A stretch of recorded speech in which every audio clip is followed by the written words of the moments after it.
Welcome. If you're a woman who has a sense that there's more out there for you, you're in the right place. I'm Whitney Baker, host of the Electric Ideas podcast. Somewhere along the line of work and kids, life carried on, but I lost track of my truth. I'm on a reflective journey, and that's what this podcast is all about. Each week, I interview a woman who is lighting her own path and offering others hope. Before our conversation ends, we'll share a reflective question for you to explore. Sometimes all we need is a jolt, a fresh idea, an aha moment that connects us to a sense of possibility. This, my friends, is what I call an electric idea. Welcome back to Electric Ideas. I'm your host, Whitney Baker. Today's guest is author Christina Baldwin. Christina is a pioneer in the field of personal writing. She's been teaching, journaling, and storytelling for decades. Christina has written many books, and some of the books written related to the work we're talking about today include One-to-One, Life's Companion, The Seven Whispers, and Storycatcher. Today we're going to focus on her book called Life's Companion, and I'm really excited about it because this is a book that's been on my shelf for more than 15 years, and it's all about using personal writing as a tool for inner development, spiritual growth, and relating in a more meaningful way to the world around us. I felt truly jazzed to have somebody come on the show whose work I've followed and admired for so long. I know you're going to have a lot of soulful takeaways from this conversation, so let's get into it. Hi, Christina. Welcome to the show. Oh, it's good to be here. Thank you so much. So when some people think of journaling in general, I think some women conjure this superficial log of sorts to kind of capture their days. And you have long viewed journaling as a tool that helps us, what you beautifully say, voyage to the interior. What distinguishes journal writing when it's part of this bigger quest? I think because you're not writing for an external audience, you don't have to explain who the characters are, what the plot line is. You just dive in and give yourself a little touchstone into how you really are in the moment. And that is incredibly grounding for how you behave once you look up from writing on the page. And for simplicity, I'm just going to use the word writing and assume that handwriting might be involved instead of typing, right? But there's something very different between texting someone else and textualizing yourself. Something that came to me right away when you said that is also a little bit of a distinguishment that you're writing for yourself. And it's almost a permission in my practice when you go to drop in. It's not about perfect writing or sentences that have all the T's crossed and the I's dotted. No, it's really a message. It's messaging between your outer life and your inner life and making sure there's a connection there. Because I think, especially for women, the overwhelm is when there's a break and we're just so busy in tasking and doing and functioning at work and at home and in partnerships and with children and all of that busyness, that there's a break between this external self and the internal self. And the internal self just kind of shrivels up and says, okay, maybe tomorrow shall ask how I am. And when that just builds up and builds up, then we tend to have an implosion or an explosion. And journal writing is a way of calibrating ourselves so that we know who we are and we know how we are. I love that idea of almost attuning to ourselves before the implosion or explosion. How has the practice of journal writing, which you've experienced for decades and decades, helped you live a richer day-to-day life? I think it's probably the most important self-help decision I ever made. And I did it just automatically at age 14, because as all 14-year-old girls know, you're totally misunderstood by your mother and everyone else, right?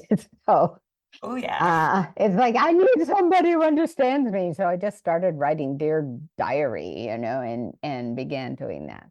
But I think it was so important because it did open up a dialogue and over time increased my vocabulary for talking to myself about myself. Not in a narcissistic way, like I'm so cool, but in the I don't feel cool.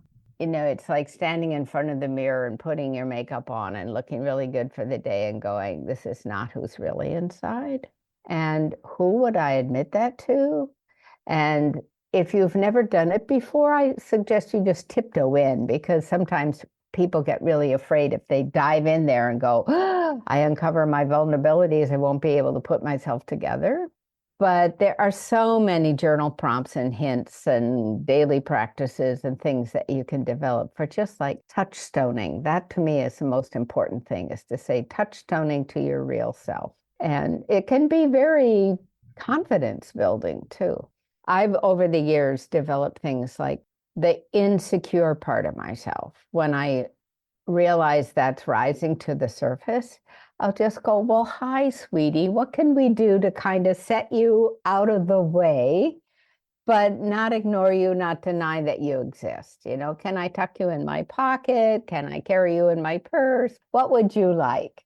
And it's amazing, because I think one of the things journal writing does is it gets us in touch with multiple aspects of ourselves and makes us less afraid to admit that we're all there. We're all inside. And so that kind of grounding, then I stand strong in my own multiplicity and what I present. It's like being a piece of the pie, where we're all of this, but we may be presenting to the world just this one aspect of ourselves at any given time.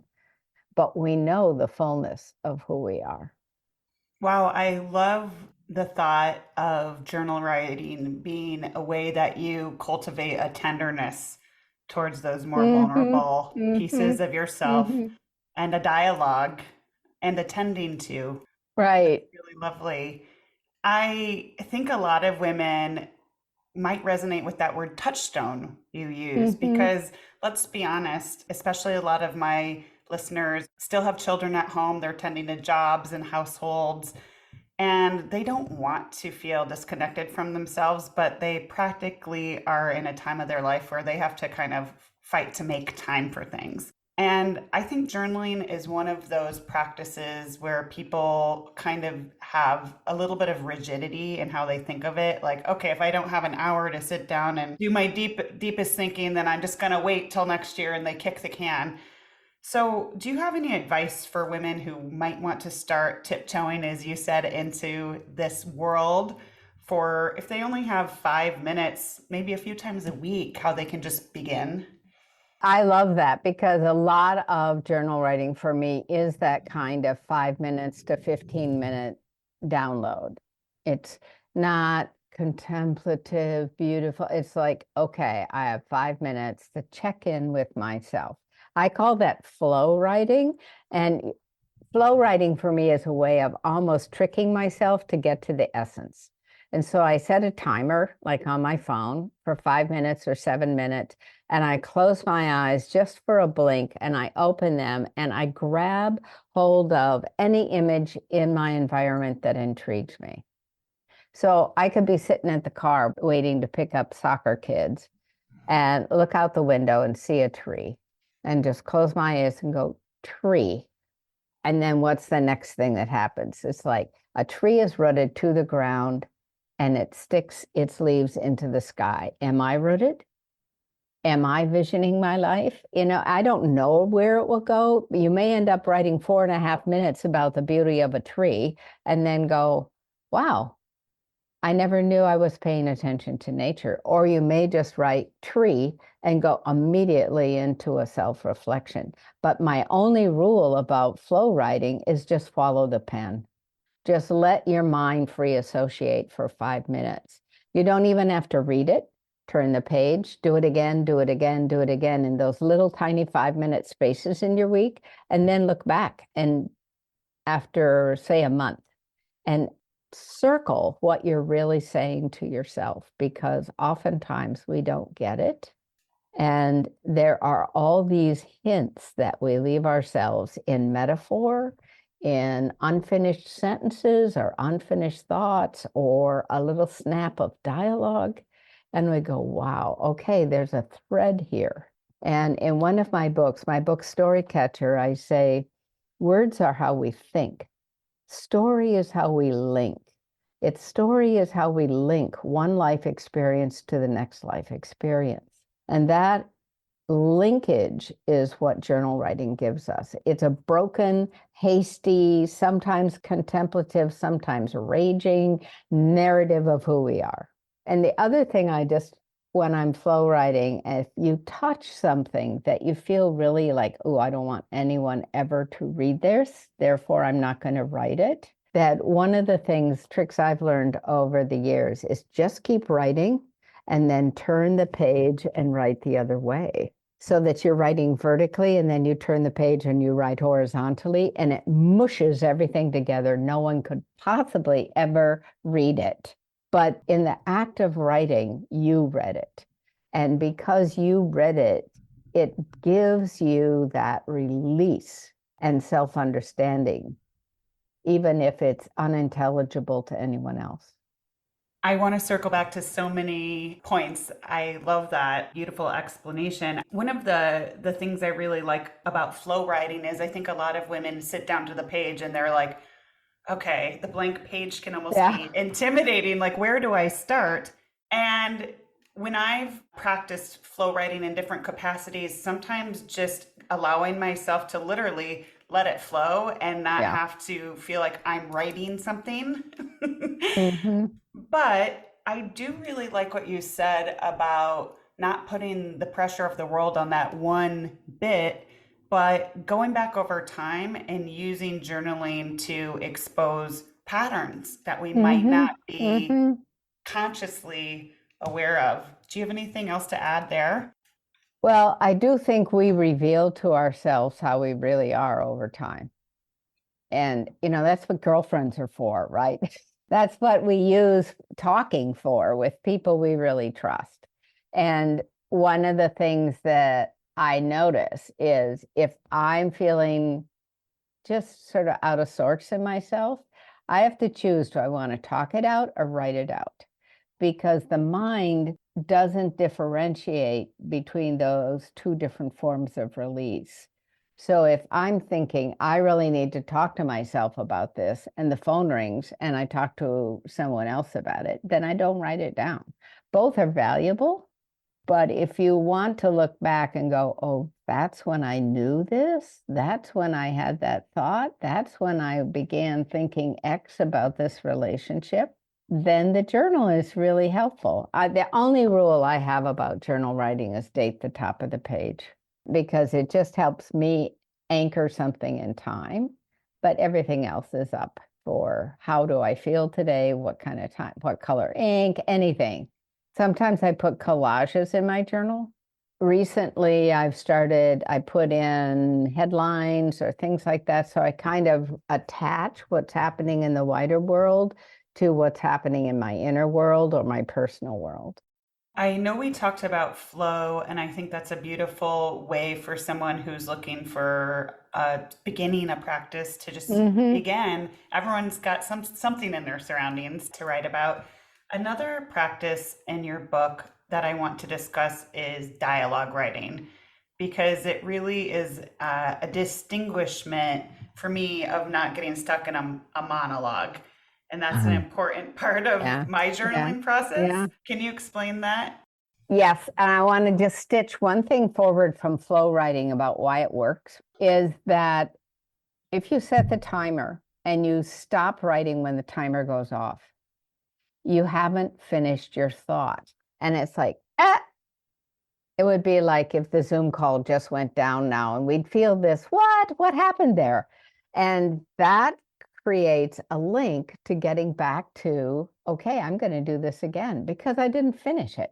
I didn't write myself out. Okay. And so when you're just starting in journal writing, the flow is very, very important because it leaves you with that unfinished sense. And then you go, well, maybe I'll do it 7 minutes. Maybe I can do 10 minutes. All right. So that it begins to build a time practice. And it also, boy, the mind goes, okay, I got 5 minutes to download my insight here. I'm going to give it to her. So insight is really what leads us to dialogue. I say when I want to get out of the rut, dialogue is how I get out. Because we do get in these rutted monologues of I don't know what to do about this, or I'm so angry, or I'm so sad, or usually it's a more negative feeling rather than I am so blissed out. But dialogue is an intriguing way to get to the core of something. And you can just start off labeling these two interactive narrative voices X and O, because it's all us anyway. So I'll just do X, like, what's going on with you right now? Or is it possible you're projecting on? Or what intriguing question you have, and then I never know where it's going to go. It's not like here are 10 questions. It's like you open the door and you just start going back and forth and back and forth and back and forth. In my 30s, when I was doing a lot of therapy, I actually wrote with both hands. And so I would have this sort of adult hand, the guiding hand, my dominant hand. And then I had this much more childish printing hand that was my non-dominant hand. And boy, I unpacked a lot of stuff in the journal that became the foundation, really, for building a much more integrated adult self. Hey, we're taking a quick break in this episode because I want to check in with all the moms in my community. How are you feeling? Are you feeling a little stretched thin during this back to school transition time, up to your ears in forms? Are you longing for more joy and a deeper connection in your life? If so, this might be your season to shift. Imagine waking up excited for your day, feeling a bit more awake in your day-to-day life, and connected to your own sense of joy. If you're ready to reclaim your power and reignite this spark, join me in my Season to Shift program. We'll dive deep into remembering who you are before all your desires got buried by the demands of motherhood, work, community, you name it. I think we all know there's never going to be the perfect time where life just stops and we can deeply tend to ourselves. And this is why I created Season to Shift. Over 6 weeks, we learn new tools and practices that seamlessly integrate into your life without becoming another to-do. Every week, you'll push pause on the outside noise and really deeply show up for yourself. The size of this program is intentionally limited. It will sell out, and this is your last chance to join the program in 2024. So don't delay. Visit myelectricideas.com/mastermind/ or find the link in my show notes to claim your spot today. Season to Shift begins September 25th. Hope to see you there. Okay, back to the show. That's really fascinating. And I've read about, books, and they've been referenced here of the power of unlocking your subconscious a little bit more by using your left hand. But I've never thought about it in terms of journal writing and asking ourselves a question and then seeing if we kind of tap into a different, younger, maybe part of ourselves. That's definitely could be really interesting to try. Thank you for sharing that. I want to go back in time a little bit because you've been teaching journal writing since the 1970s. Is that right? Right. Mm-hmm. And I just think the way you talk about journal writing is still so empowering, but the trajectory of women's desire to be empowered and reclaim themselves has certainly shifted. Can you tell us about what it was like a little bit and how your work has changed with the decades? Yes. So this is your mother, right? This is women in their 60s and 70s now. And in those early classes, it was like secret. Women came in like this, just huddled and clutching a notebook and a pen. And I would design questions and we would have this conversation and writing time in my classes, but no one ever shared. I didn't ask them to share because having a private place was huge. It was revolutionary. And we'd be an hour into the class, people had written 3 pages, and someone would go, "What am I going to do with this when I die?" And I go, "Right now you have 3 pages, so don't worry about it." But women would talk about locking their journals into a banker's box or the bottom desk drawer and labeling them to their children or spouses. Don't ever read this. I'm assigning some friend to come running into the house if they got hit by a truck and grab the journals, And it's still an issue, I think, of what do we do with this private writing. But the thing I want to convey is there was such a wounding around privacy that it wasn't for about 10 or 15 years when I really began asking, do you want to share? Do you want to read this just into this circle of confidentiality? And as that began to emerge, I think it brought a whole other level of kind of an exploration of confidence, both confidence in confidentiality, but confidence in enthusiasm. And I remember a time that a young woman in the class was reading an entry about her hope chest. And a hope chest was a chest that was passed down mother to daughter that accumulated things that she would need for her wedding. And it's an old tradition and probably European tradition. And this woman had been given a hope chest that belonged to her grandmother. And her mother had filled it with, and they had talked throughout her girlhood about what went in it, right? And then she fell in love with a woman. And her mother came and took the hope chest away. I know. Now, this is probably 1980 that this happened, so way back in a lot of things. And she's reading this, and I look around this circle, and I go, every woman here has just become a lioness. And it's like no one is going to hurt this young woman, right? And I think the kind of bonding and expansion of empathy that began to occur really became, in a way, the foundation for this huge memoir movement that we're in.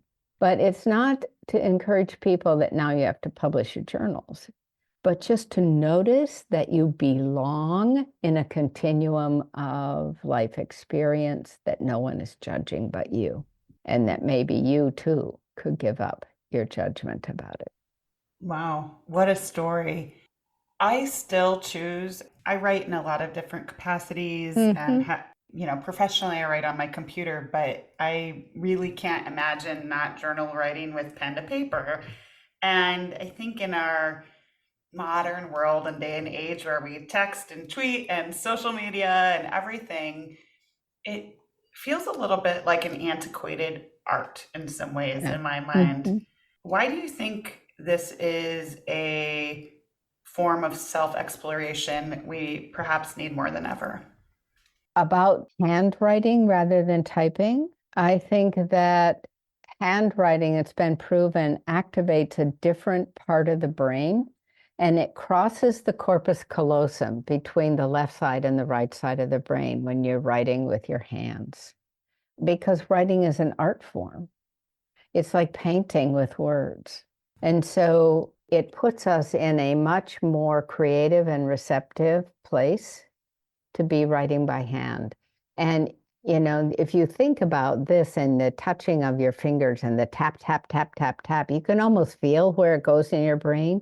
And then if you just take the side of your hand and you go like, this is where it touches the paper, it's a much more sensual experience. And handwriting just puts us, it's a very light trance that handwriting puts us in, and it takes us down into that place.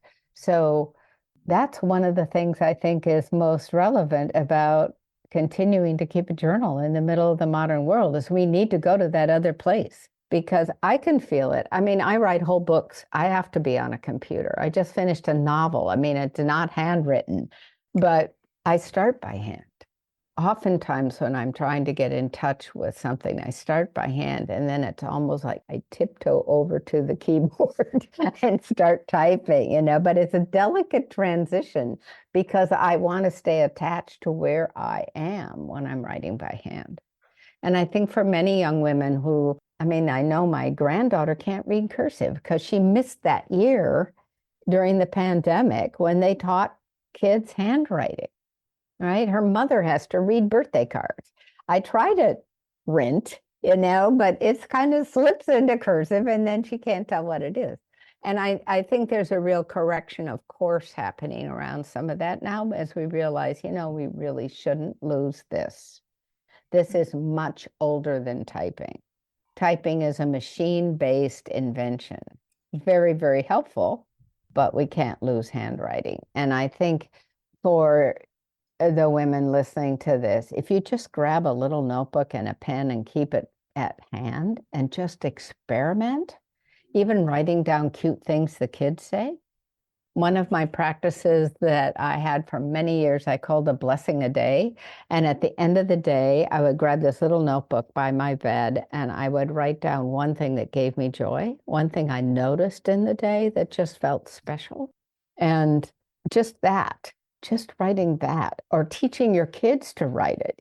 Sit down at the edge of the bed with your kids and say, okay, I'm going to write this for you. When they're 3 years old, they'll tell you, what is the special moment you had today? And then as they learn to write, hand that empowerment to them. Now you're in charge of your own special a day book. Kids love that. It's so empowering. So it's a family affair. I just even can imagine a family where there's like all these little notebooks around the middle of the table and they all grab one and they write, just for 2 minutes, what was their special moment a day? And then they can share it or not share it. But there's fun ways to integrate these touchstones into modern life. It's bringing me back too to even thinking about my mother having the attentiveness and intuition to buy me a journal when I was young, Yeah. which, in this day and age with people on phones and stuff might not be something you think of as often. So I really like that reflection and the science, to be honest. I wasn't Mm-hmm. aware of that. It Mm-hmm. makes intuitive sense to me, but that's really interesting.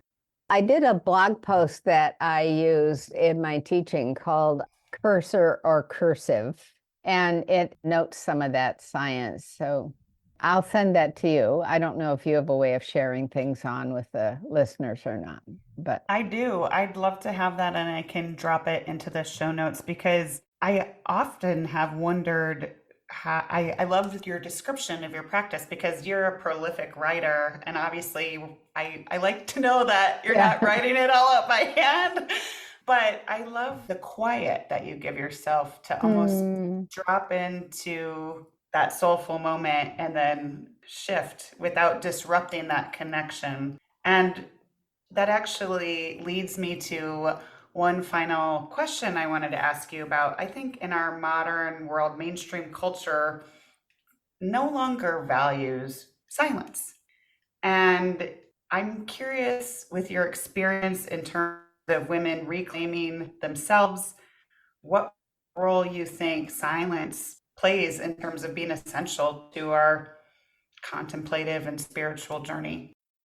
I think it is essential. And I mean, I'm out in nature and I see people and they're totally wired to whatever they're listening to. And not only are they less safe when they're jogging or biking and listening to podcasts or music instead of noticing the world around them, but I think we're afraid of silence almost now. We're being reprogrammed to constantly have some kind of visual or oral stimulation coming in. And I feel it in myself. I feel my own attention span really shifting over the course of my 70 years. And I think that's one of the gifts my age bracket brings back is we can notice changes that younger people just go, hey, I've always had a phone in my hand. I was born with a phone in my hand. But what I would do is invite women to really make a little 5-minute ritual that a cup of tea, a favorite chair, your little notebook, and a pen, and just start. Maybe you start by listing everything that is good in your life right now. everything that you want to change in your life. Or I have this little game that I play with myself every morning. It's called Rabbits and Elephants. And elephants are the big important things I want to get done today that have significance and purpose to me. It may not be world changing, but it's like, what would give me a sense that I really did my day? And the rabbits are everything else that's about to happen. The kids, the emails, the interruptions, the phone calls, the texting. I mean, and what happens is the rabbits can jump so much on the elephants that you forget. You don't even have an elephant anymore. So I get up in the morning and I have these little chimes that I call, they're like little meditation chimes. They go for 3 minutes. And I just center myself and I ask, what are my elephants? 2 a day. You don't have a whole herd, just 2 elephants a day and a whole bunch of rabbits. And how am I going to tend the rabbits and how am I going to tend the elephants? And if that's the only thing you write down, you'll be amazed. And then at the end of the day, self-love, whatever happened, it's like, okay, that elephant rolls over till tomorrow. Yes, simply pausing and giving yourself a moment to have that awareness and remembering what's actually important in your day Right. and what you want to give your time to Right. versus being in reactivity mode with the rabbits. Yeah. And I think motherhood and working, we're in activity mode a lot. And people put us there. We're doing something. Somebody goes, hey, get me a cup of coffee. I'm going, what about my focus that you think was that interruptible? And so part of it is saying, not now. Not now to the kids, to the spouse, to the person at work, and just saying, when I used to work in an office, I would have these playful things. And I had posters, I had Post-it notes, and I would put them on the door. And it would say, disturb and you die, or just, little funny, they were funny things, but we played around it, but we helped each other. And the same thing can go on a bedroom door. And you can teach your family that this is actually fun and a good idea. And get squirmy little kids to sit on your lap while you listen to probably a song without lyrics. But if you just chose 3 minutes of calming music of any kind, and you teach your kids, here's your cocoa, I'm having a cup of coffee, and we're just going to sit together. And then I'm going to write for 5 minutes. Do you want to draw? Do you want to write? So I think there's many ways to just play with this and bring it in as a pleasurable part of your day. It's not another task. That's a great place to end because it's really important in all that I teach to be able to weave these things in with a lightness and a sense of joy into your everyday instead of feeling like this is another thing that's on your to-do list. So I always end each interview with a chance for reflection. And when it comes to journal writing as an opportunity for not only self-reflection, but self-reclamation, what's one question women could be asking themselves more? I think one question women can ask themselves more is, what is the story that I want to live in this life? And how do I tell myself that story and then act that story out in my days? Thank you. I know we will capture your book and your website in the show notes, but where else can we find you and support you? I want as many women as possible to get more of you in their lives. I'm just in the process of actually rebuilding my social network as I get ready to do this book launch this fall. Right now, I would say going to ChristinaBaldwin.com and signing up for the blog, looking at the range of books that I've published. The 2 that are most likely related to this are Storycatcher and Life's Companion. I guess if this is going to be aired in a month, that you can say, look for Christina Baldwin on Facebook. That sounds good. Well, It was a joy to connect with you. Well, ditto. I deeply appreciate your time. Thank you for Mhm. being with us today on Electric Ideas. I'm so glad you joined me today. If you're looking for more, feel free to connect with me on Instagram at @WhitneyWoman. And if you enjoyed the show, I invite you to support me by leaving a review or sharing it with a friend. Hope you have an inspired day.